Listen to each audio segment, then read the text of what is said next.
رضی دادا کے بقول ایک مبینہ کہہ لیں یا ایک خاص سیکٹ نہیں کہنا چاہیے، ایک خاص مذہبی شخصیت یہ کہہ لیں،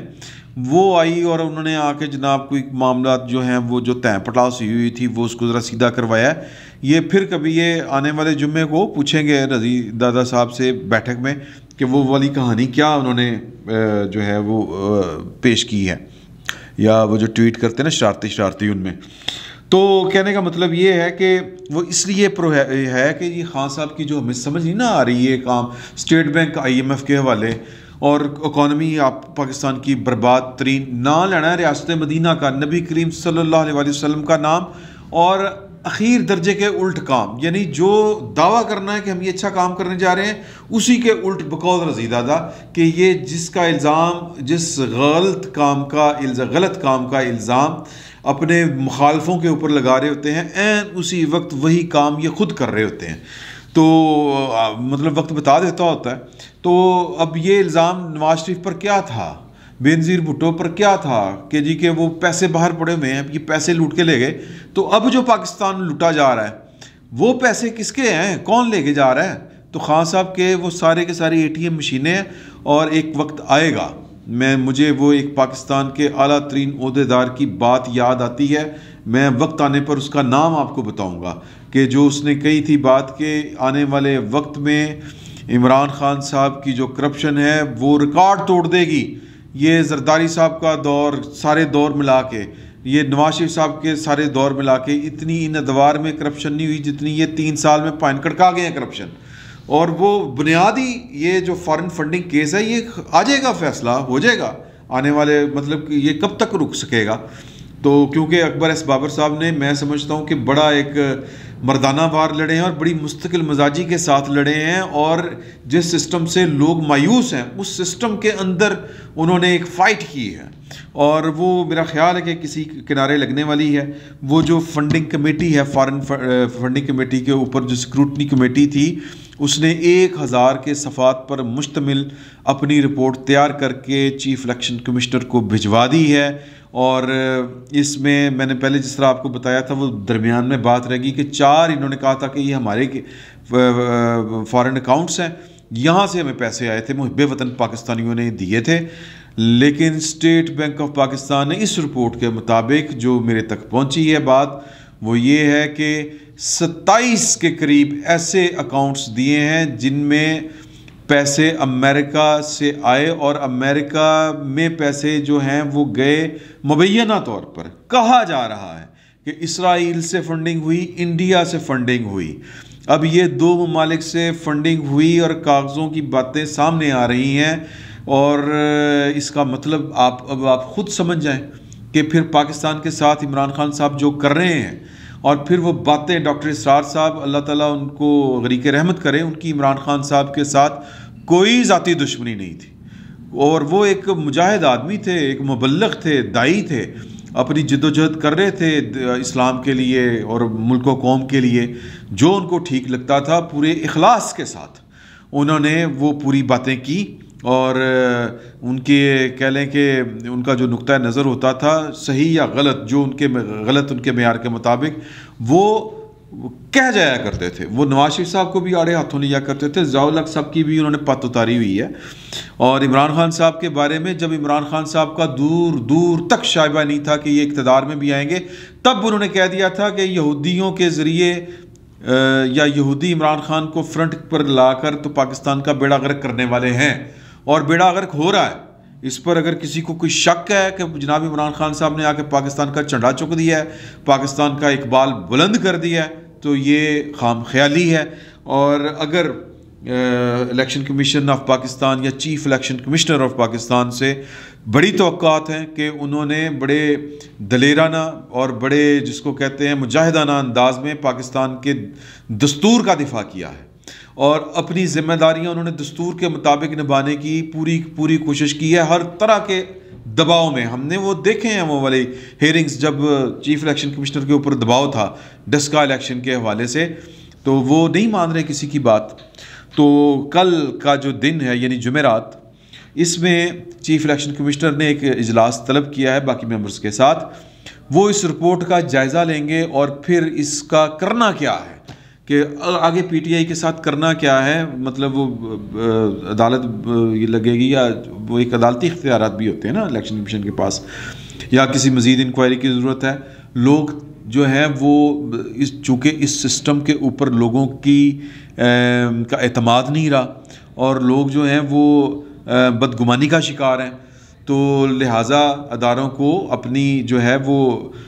جس کو ہم کہتے ہیں کہ ساکھ بچانے کے لیے، اور چیف الیکشن کمشنر نے الیکشن کمیشن آف پاکستان کی ساکھ بحال کرنے کے لیے بڑے دلیرانہ اقدامات کیے ہیں، اور امید ہے کہ وہ کل اس کا کوئی نہ کوئی فیصلہ سنائیں گے اور کریں گے. تو باقی جو فارن فنڈنگ والی بات میں نے آپ کو بتائی کہ کیوں یہ غیر قانونی قرار دی گئی تھی، اس کے پیچھے فلسفی یہی ہے کہ یہ غیر ملکی پاکستان کے جو دشمن ہو سکتے ہیں، یقیناً ہیں، وہ کسی بھی پارٹی کو فنڈ دے کے اپنا ایجنڈا پورا کروا سکتے ہیں، اور یہی ہو رہا ہے. میرا سارے کا سارا جو مدعا تھا، بات 2.5 ارب روپے کی نہیں ہے. اس قوم نے میرا خیال ہے عمران خان صاحب کو پتہ نہیں کتنے ارب روپے دے چھوڑے ہیں. سوال یہ ہے کہ دینے والا کون ہے، اور اگر انڈینز دے رہے ہیں، امریکنز دے رہے ہیں، یہودی دے رہے ہیں، اسرائیل سے فنڈنگ اگر مبینہ طور پر آپ کو آ رہی، میں لفظ مبینہ طور پر کہہ رہا ہوں، رپورٹ میں پتہ نہیں وہ بات ہے یا نہیں ہے، جو قصہ زبان زد عام ہے وہ یہی ہے کہ پائندے سورے اور عمران خان صاحب کے جو بچوں کے ننیال والے ہیں، ان کے بچے آج تک اسی ننیال میں پل رہے ہیں جو یہودی ہیں. میں ذاتی طور پر وہ اس چیز کو ناپسند کرتا تھا، لیکن کیا کریں، کرائن بتا رہے ہیں کہ عمران خان صاحب جس طرف پاکستان کو لے چلے ہیں یا لے کے چل رہے ہیں، یہ کوئی دوست پاکستان کا یا پاکستان کا کوئی، میں وہ الفاظ نہیں استعمال کرنا چاہتا، لیکن یہ بڑی عجیب بات ہے. یہ بات سمجھ میں نہیں آتی کہ ہو پاکستان کا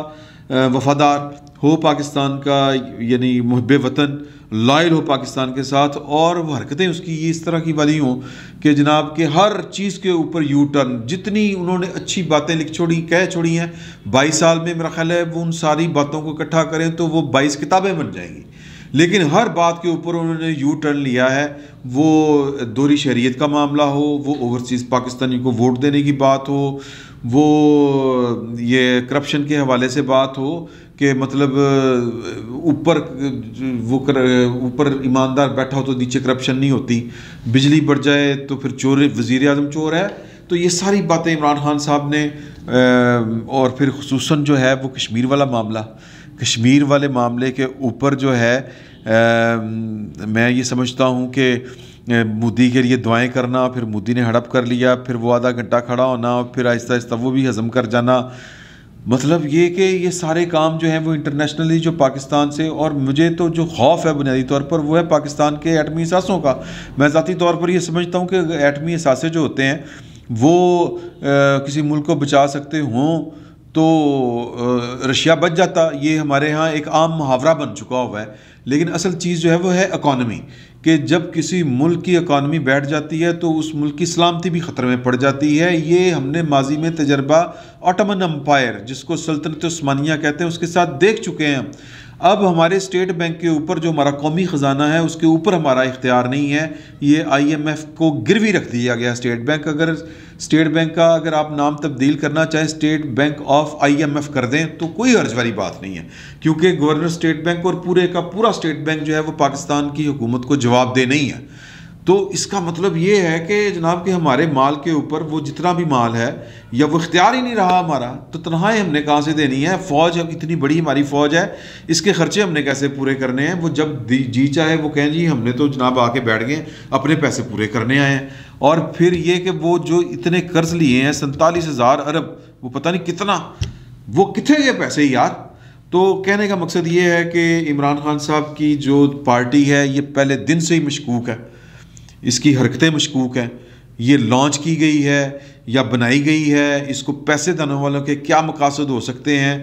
تو یہ باتیں بڑی، جس کو کہتے ہیں نا، یہ سیکیورٹی، نیشنل سیکیورٹی رسک والی باتیں ہیں. یہ نیشنل سیکیورٹی کو رسک کے اوپر ڈالنے والی باتیں ہیں. ایک ایسی پارٹی کے سربراہ یا ایسی پارٹی کی حکومت کا پاکستان میں قائم ہو جانا جس کی فنڈنگ جو ہے وہ غیر ممالک سے اور خصوصاً امریکہ، اسرائیل، انڈین اس کی فنڈنگ کر رہے ہوں، تو سوال تو ضرور پیدا ہوتا ہے کہ وہ کیوں فنڈنگ کر رہے تھے اور یہ فنڈنگ کیوں لے رہے تھے. ابھی تو ابراج گروپ کے قصے سامنے آنے ہیں. وہ عارف نقوی صاحب جو لندن میں گرفتار ہیں اور امریکہ ان کو اپنے کہتا ہے کہ میرے ذرا سپرد کرو. ابھی تو وہاں سے قصے کہانیاں آنی ہیں کہ اس قوم کے ساتھ کیا کیا فراڈ کیے ہیں عمران خان صاحب نے.